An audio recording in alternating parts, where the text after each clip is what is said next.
Hello everyone, আসসালামু আলাইকুম। ঈদ মোবারক সবাইকে। কে কোথায় থেকে দেখতেছেন কমেন্ট করবেন। ঈদ কার কেমন কাটতেছে জানাবেন। আর কে কোথায় ঈদ করতেছেন সেটাও জানাবেন। আমি তো বাবার বাসায় এবার ঈদ করলাম, হয়তো বা নেক্সট ইয়ার থেকে শ্বশুর বাড়িতে করবো। তাই তো আমাদের মাংস চলে এসেছে। এক সাইডে মাংস ছিল আর এক সাইডে কলিজা তিল্লি এগুলো ছিল। আর আপু এখানে ভুঁড়ির কাজ শুরু করে দিয়েছে। যদিও আগে আমি ভুঁড়ির কাজ একদম পছন্দ করতাম না, কিন্তু ইদানিং আমি করি, আমার আর ওই রকম লাগে না, ঘৃণাটা লাগে না। তাই তো মাংস আমি ভালো করে বলতেছিল যে উশমিশ করতে হবে, আর এর মধ্যে একটা গন্ডারি একটা তেল পেয়েছি। তা আমি বলতেছি, দেখেছো কত বড় তেল? আবুকে বলতেছিলাম আর হাসতেছিলাম। তো মাংসগুলো নিয়ে এসেছে। আসার পরে আমি আবার পিস দেখতেছিলাম। প্রথমে ভাইয়া বলতেছিল যে পিসগুলো হয়তো একটু বড় বড় ছিল। তো আমি দেখতেছি না, পিসগুলো সব কিছু ঠিকই আছে। আর এই তো এখানে মাংস একদম রান্না তুলে দিয়েছে। সব কিছু শেষ করে এখানে মাংস রান্না হচ্ছে। আর আমি যদিও বা আজকে বলেছিলাম কালাভুনা করবো না।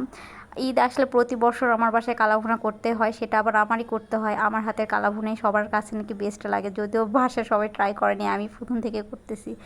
তো এই তো অবশেষে বলতেছে যে কালাভুনা করতেই হবে। তো আমিও বলতেছি আচ্ছা ঠিক আছে। প্রথমে নাই করতেছিলাম, পরে ভাইয়া মন খারাপ করতেছিল, তারপরে বললাম যে আচ্ছা ঠিক আছে করতেছি। আসলে সকাল থেকে আমি কোনো মশলা রেডিই করি নাই।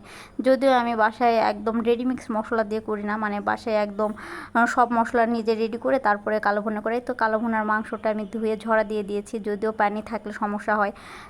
তো এর পাশাপাশি আমি কি করলাম, বেরেস্তা ভেজে নিচ্ছি। আমি যদিও বা যখন কালো ভুনাটা করি আর কি, তখন আমি সকালবেলায় বেরেস্তা ভেজে নিয়ে সব মশলা রেডি করে রাখি, মাংস আসলে তুলে দিই।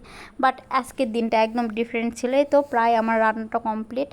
দেখেছেন প্রায় কালারটা চলে এসেছে একদম মাশাআল্লাহ।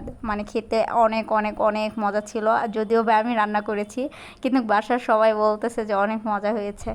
তো এই তো কালারটা এখনও বাকি, পুরোপুরি এখনও প্রসেসটা হয় নাই। তো লাস্ট পর্যন্ত আর দেখাই নাই আপনাদেরকেই। তো আজকের ভিডিওটা একদম র্যান্ডমলি ছিল, ছোট ছোট ক্লিপ এরকম করে, আহামরি কিছু ছিল না ব্লগে। জাস্ট আপনাদের সাথে আজকের দিনটা কেমন কাটালাম ওটা শেয়ার করলাম। আর এই তো দেখেছেন কতটা অলসে আমি। রোজারিদের জামা এখন আমি সেলাই করছি, তো হাতে একটু ডিজাইন করেছি, ওইটা আপনাদের সাথে শেয়ার করতেছিলাম। যদিও সেলাইয়ের ব্লগ করতে চেয়েছিলাম কিন্তু করতে পারি নাই।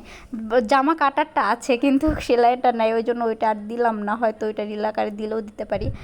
তো আজকের ভিডিওটা এই পর্যন্ত। সবাই ভালো থাকবেন, সুস্থ থাকবেন। কে কোথায় থেকে দেখতেছেন কমেন্ট করবেন।